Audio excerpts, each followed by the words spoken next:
Hello, dear members of the Loving Truth Stories family. Today, we bring you a heart-stirring romantic story.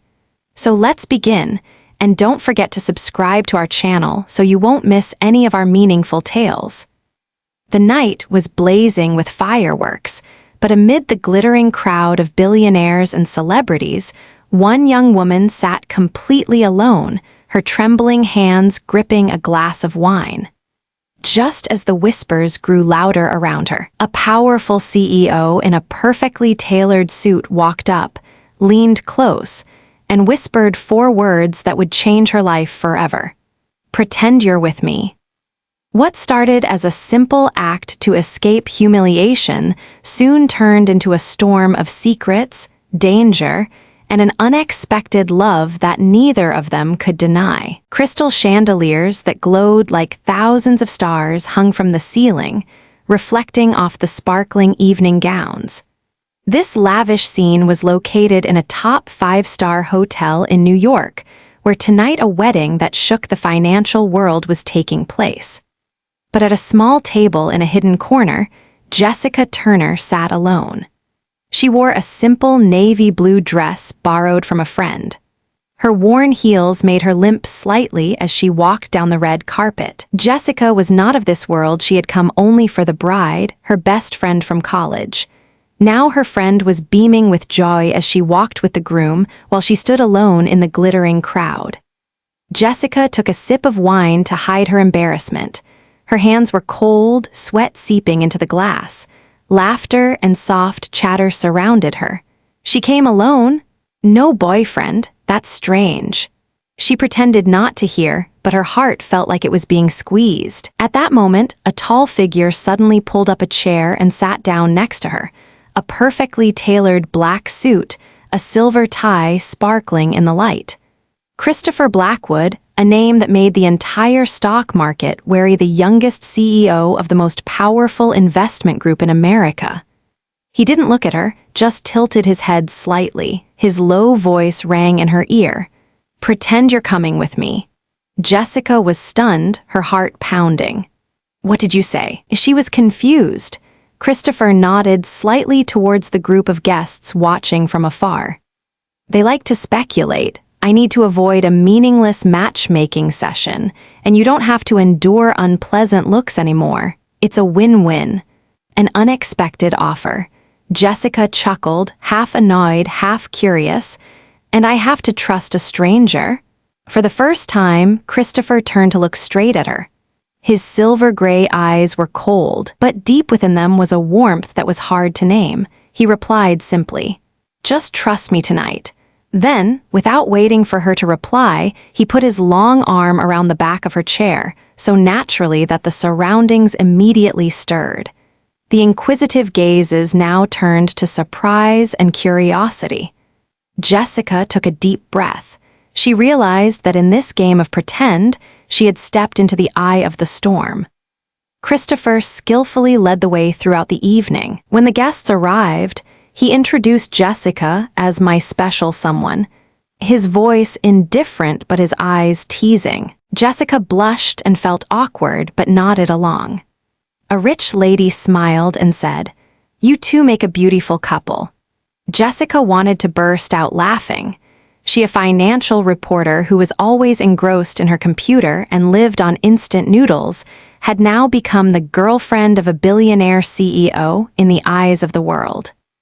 But, strangely, when Christopher leaned in and whispered a few pleasantries, she felt her heart skip a beat. Not only did he know how to control a crowd, but he also knew how to make her feel less alone.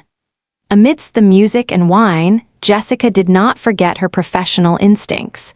She overheard 2 businessmen discussing the transfer of slush funds to a shell company in the Caymans. Cayman, Jessica remembered.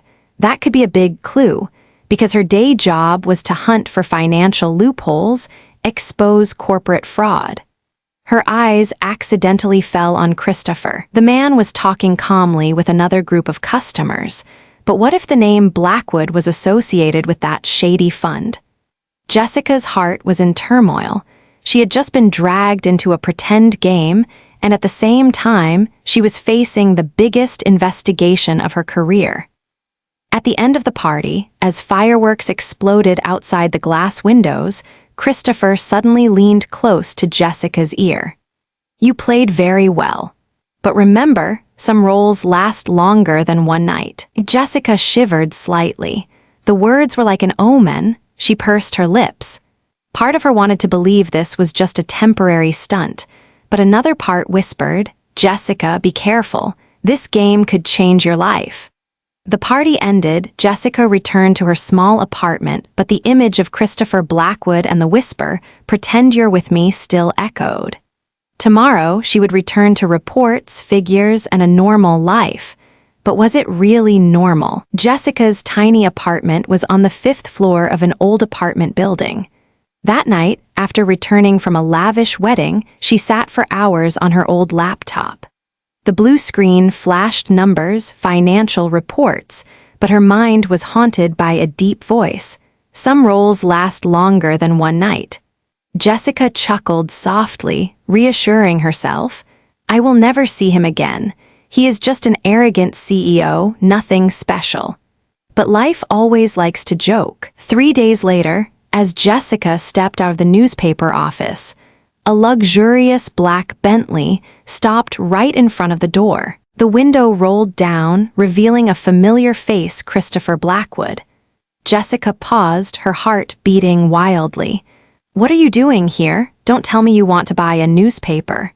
Christopher's lips curled slightly. "No, I came to invite you to continue your role." Jessica rolled her eyes, trying to hide her confusion. "Do you think I'm an actress?" "No, but there is an important gala tonight. I need someone by my side, someone smart enough to keep quiet when necessary and brave enough to withstand the scrutiny." Jessica sighed, knowing she was getting herself into trouble, but a voice in her head whispered, "If I come along, I can get more information." "Okay," she replied, half defiant, "but I have conditions." Christopher raised his eyebrows. "Conditions? I have the right to leave at any time if you make me too bored." This time, Christopher actually laughed. His laugh was short, but warm. "Deal." The hall was as grand as a palace. The ceiling was so high that it touched the clouds, the crystal chandeliers were shining brightly, and hundreds of guests were dressed in lavish ceremonial attire. As Christopher and Jessica walked in, all eyes were immediately on them. People were whispering, "CEO Blackwood's girlfriend? Never seen that before." Jessica bit her lip and walked beside Christopher. He held her hand tightly, as if to say, "Don't be afraid, I'm here." As the girlfriend, Jessica found herself surprisingly comfortable in her role.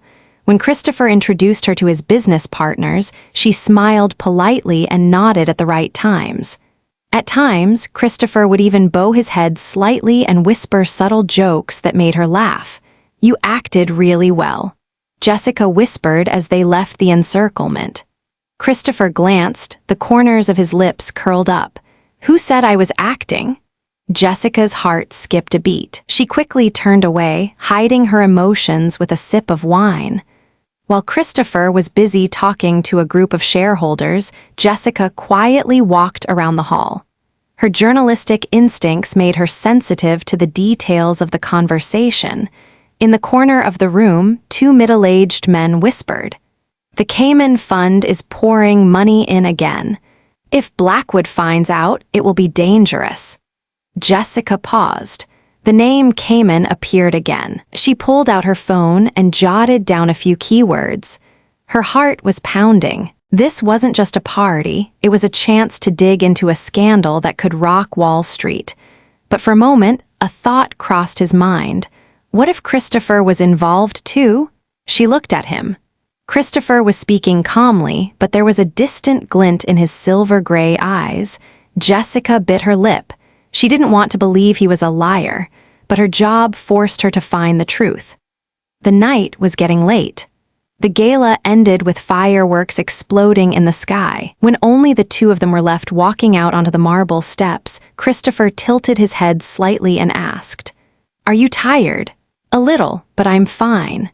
Jessica replied, her voice as light as the wind. He was silent, then suddenly said, "Do you know why I hate these parties?" Jessica was surprised. "Because you don't like noise?" Christopher shook his head, his eyes downcast.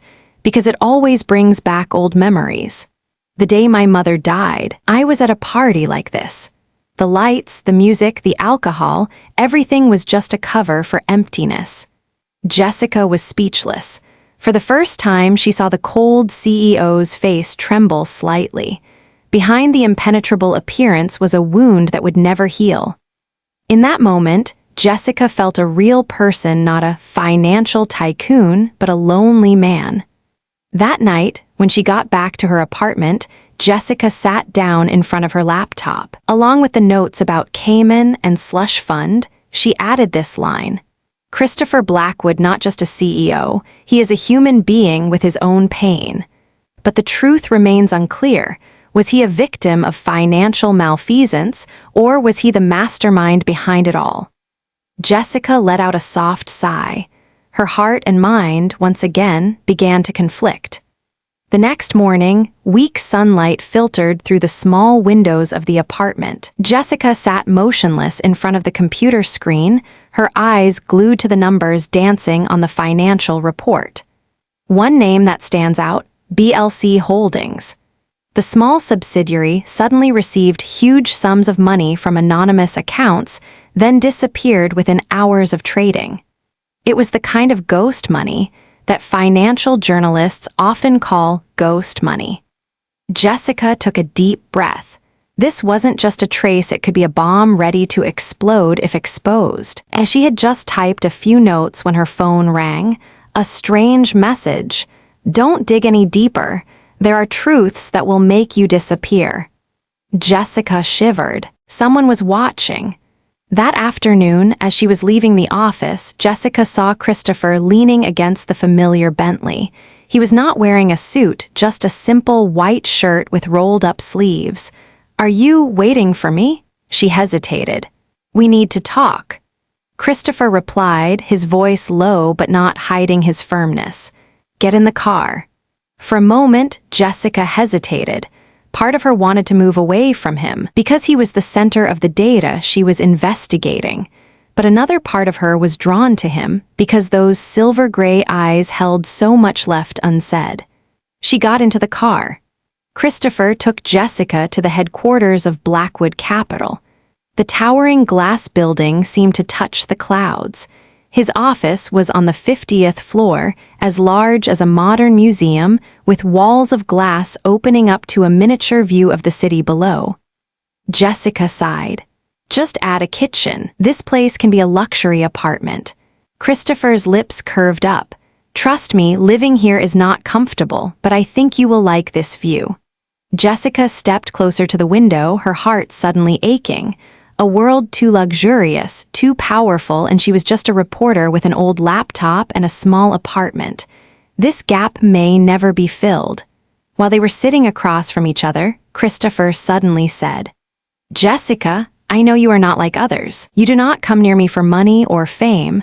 That is why I let you stay by my side."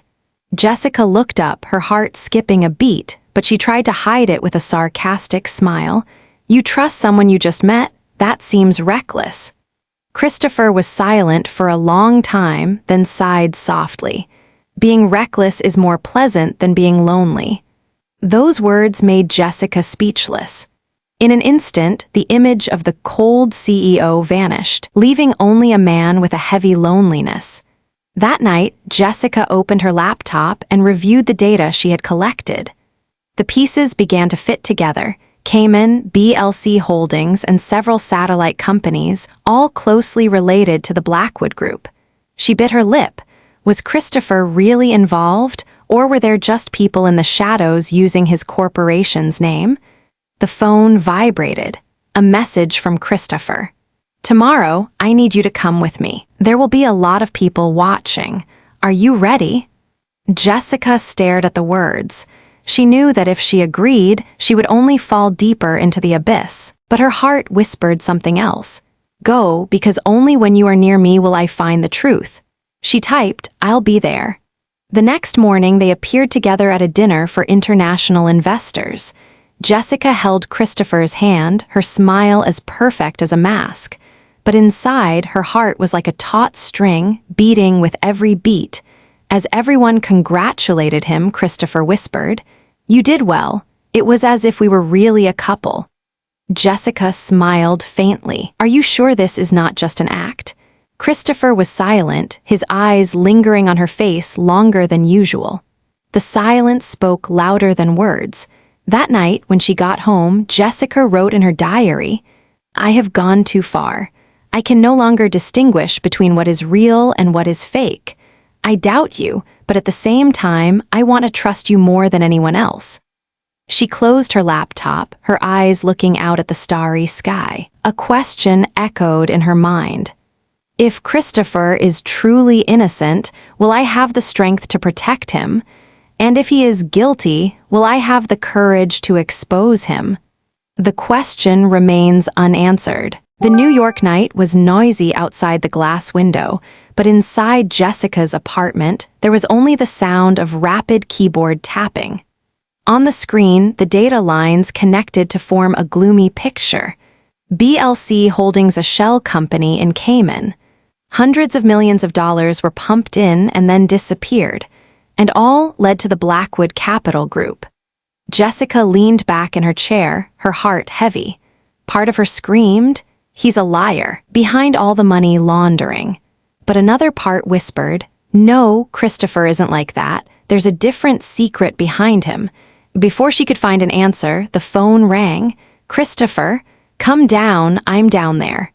Jessica hesitated for a moment, then put on her coat and walked down the street. The black Bentley sparkled in the street lights. Christopher took her to a symphony concert. In the magnificent auditorium, the violins sounded like whispers into the hearts of the listeners. Jessica sat next to Christopher, their shoulders lightly touching. In the dim light, she saw his face lose its coldness, replaced by a vague sadness. "Do you like classical music?" Jessica asked softly. "Yes, it's the only thing that makes missing my mom hurt less." Jessica was stunned. Those simple words were like a knife gently piercing her heart. She realized that behind the cold CEO shell, Christopher was just a man trying to hold on to the warm memories of his mother. At that moment, Jessica wanted to believe him more than ever. After the concert, when Christopher left to take a phone call, Jessica took the opportunity to check her phone for notes.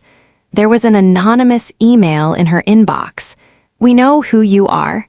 A journalist has no place in this world. If you have anything to do with Blackwood, don't blame me." Jessica shivered. Obviously, someone was watching her every move. She hid her phone when Christopher returned, but a bad feeling was already rising in her heart. Another evening, they attended a corporate dinner. Jessica played the role of girlfriend so well that she lost her way. While Christopher shook hands with his partner, Jessica took the opportunity to walk around the buffet table. She heard a snippet of the conversation. "If BLC Holdings is exposed, all of Blackwood Capital will collapse. Don't worry, Christopher will never know. Hale has it all covered." Jessica's heart pounded.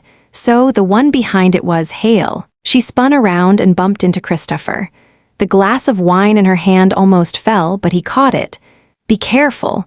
I don't want my fake girlfriend to become a laughing stock just because of a collision," he said half-jokingly. Jessica pursed her lips and looked at him for a long time.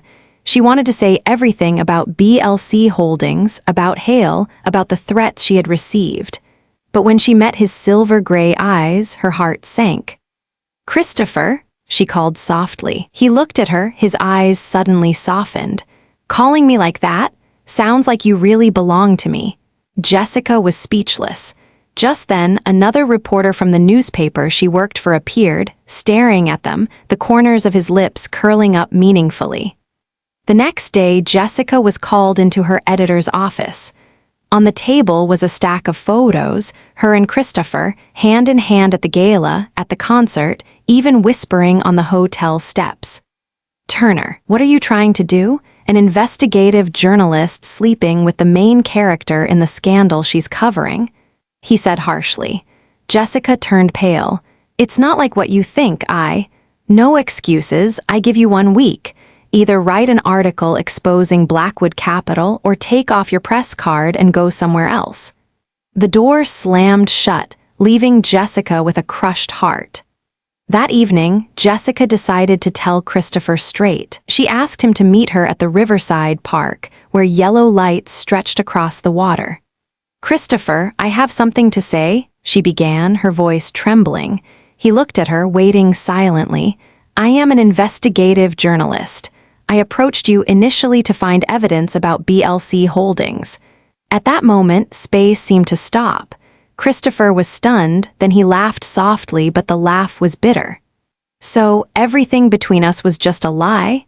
"No, I admit at first it was because of work. But then Jessica panicked. "Enough!" His voice dropped, each word like a knife. "I trusted you, Jessica. I told you about my mother, things I never told anyone, and you, a reporter lurking around, waiting to write an article exposing me." Jessica was stunned, tears rolling down. "Christopher, please believe my heart is not fake." He shook his head, his eyes cold. "I don't believe a word from you anymore." He turned away, his tall back blending into the night, leaving Jessica kneeling by the riverbank, her heart broken. The night wind blew strongly, carrying hot tears. Jessica whispered to herself, "You don't believe, but I will prove it. I will find the truth for you and for myself." From afar, darkness was gradually falling, signaling unprecedented dangers ahead. Jessica did not sleep that night. She sat alone at her desk, her laptop glowing white in the darkness. Her tears had dried, leaving only a determined gaze. "You don't believe me, but I will prove it." She sifted through all the data she had gathered: Cayman, BLC Holdings, cryptocurrency flows. In that complex web, one name emerged more clearly than ever: Richard Hale, a senior executive who was still considered Christopher's loyal right-hand man. Every shady transaction bore his fingerprints, not Christopher. Hale was the manipulator. In the days that followed, Jessica always felt like someone was following her. On her way home, strange footsteps echoed behind her. In the coffee shop, a man in a hat sat staring. One evening, when she opened the door of her apartment, there was a white envelope on the floor. Inside was a photo, she and Christopher sitting next to each other at a concert. On the back was scribbled, "Stop it, or you'll disappear." Jessica's hands trembled, but instead of giving up, her determination grew stronger. Jessica secretly followed Richard Hale's schedule. One afternoon, she caught him entering an upscale restaurant, meeting 2 foreign businessmen. Sitting at a nearby table, Jessica pretended to read the menu, but her ears were listening to every word. "The money from Cayman is safe," one whispered. "Blackwood doesn't know anything?" the other asked. "He's too busy trusting that little reporter." Hale laughed coldly, his voice full of sarcasm. Jessica's blood ran cold. He knew he was watching her. That night, when Jessica left the office late, the street was deserted.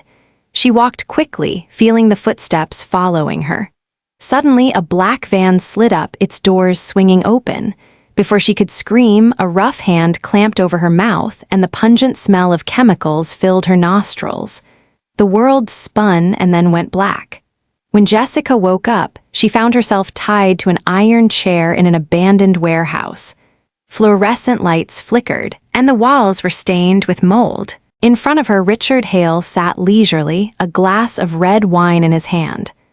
"I warned you, Turner, but you didn't listen. You journalists are stupid, thinking that justice is a weapon, but forgetting that the one with the money writes the law."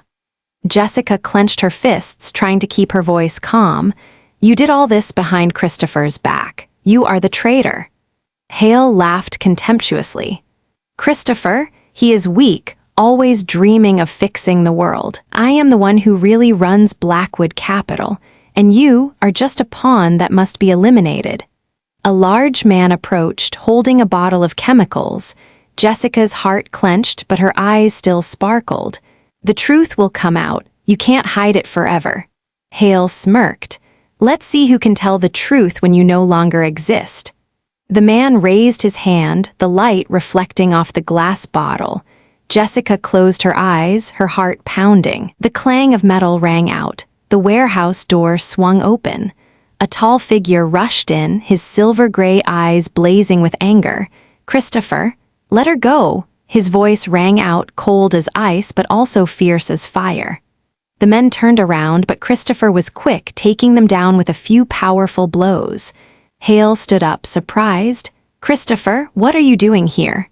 Christopher did not answer. He rushed forward and cut Jessica's rope. His trembling hand grasped hers, and for the first time, panic appeared in the man of steel's eyes. "Jessica, are you okay?" "God, I was scared." Jessica looked at him, tears welling up in her eyes. In that moment, all the misunderstandings, all the pain seemed to disappear. He believed. He came for her. Christopher turned to Richard Hale, his voice low like a volcano about to erupt. "You will pay for everything." Jessica squeezed his hand, knowing this was only the beginning. The real battle, not just for justice, but for love, was ahead. Cold winds from the Hudson River rushed into the abandoned warehouse. Richard Hale stepped back, eyes filled with hatred as he saw Christopher standing in front of Jessica. "Christopher, you don't understand. I did everything for Blackwood Capital. Without me, your empire would have collapsed long ago," Hale growled. Christopher clenched his fists, but his eyes were firm. "An empire built on blood and lies does not deserve to exist." Hale sneered, took out his phone to call someone, but before he could press the button, the police rushed in. Loud shouts rang out. "Stand still! Police here!" Just minutes before arriving, Christopher had received the documents Jessica had desperately sent. She had managed to send a confidential financial report to the investigating agency. It was that evidence that helped the police track her down and arrive in time. Richard Hale was handcuffed, his face contorted in rage. He shouted, "Christopher, you will regret it. Without me, you are nothing." Christopher didn't reply. He just squeezed Jessica's hand as if holding onto her newly regained life. In the ambulance, Jessica lay with her head against the gurney, her face pale from the hours of stress. Christopher sat beside her, his hand never letting go of hers for a second. He bowed his head, his voice hoarse and trembling like a prayer. "God, please don't take her away from me. I can trade everything, company, money, fame, as long as she lives." Jessica opened her eyes and saw the CEO's face, once called a man as cold as steel, now trembling like a child. Tears welled up in her eyes and her lips trembled. "Christopher, you don't need to give up anything. I'm still here." He looked up, his silver-gray eyes filled with tears, then gently kissed her hand, a trembling kiss but filled with love. A few weeks later, Blackwood Capital was in the headlines. The entire money laundering network was exposed. Richard Hale and his associates went to court, facing heavy sentences. Jessica, instead of writing an article exposing Christopher, chose to write the truth. Christopher Blackwood is not a traitor. He is a brave man who stood up and worked with us to expose the darkness within his own empire. The article was splashed across major financial papers. For the first time, the public saw a CEO who was so cool-headed that he could lower his ego to defend the truth. And for the first time, Christopher smiled when he read his name in the newspaper because the writer was Jessica. One afternoon, on the banks of the Hudson River where the bitter confrontation had taken place, Christopher took Jessica along the rocky shore. The wind blew gently, and the sunset dyed the sky red. He stopped and turned to her. In his hand was a small velvet box. "Jessica Turner, from the day you came into my life, all pretense disappeared. I realized what I needed was not a perfect empire, but a woman who made me feel human." He opened the box. Inside was a simple ring. The diamond was small but sparkling. "No more pretending. Be my wife, forever." Jessica was silent, tears rolling down her face. She remembered the first night of the party, the whisper in her ear, "Pretend you're with me." From a joke, a role, now it had become true love. She nodded, her voice trembling. "No more pretending. This is real, Christopher." He smiled. For the first time, that smile was not cold, not arrogant, but warm like sunlight.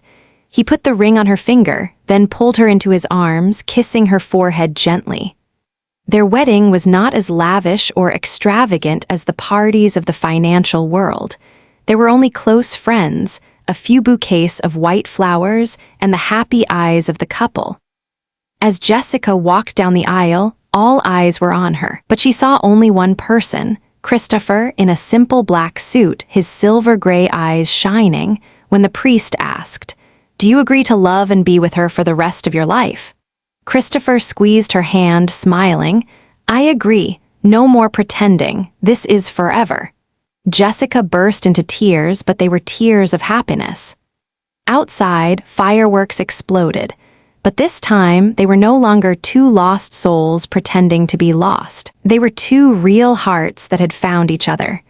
True love will overcome all pretense, all lies, all challenges. Only when daring to face the truth can people find peace for themselves. As I look back on this story, I realize something important. Life often puts us in situations where pretending feels easier than facing the truth. But sooner or later, masks fall, and only love, trust, and courage can carry us forward. I've learned that wealth, power, or status may impress the world, but what truly heals the heart is honesty and the willingness to believe in someone even when doubt seems louder than faith. So I want to ask you, how many times in your life have you hidden behind a role just to be accepted? And what would it mean if, instead, you chose to stand in your truth? Sometimes, love and justice begin the moment we stop pretending. If you find this story meaningful and want to help us share these important values, please subscribe to our channel so you won't miss the next inspiring story. Together, we can build a strong community full of potential and a spirit of justice.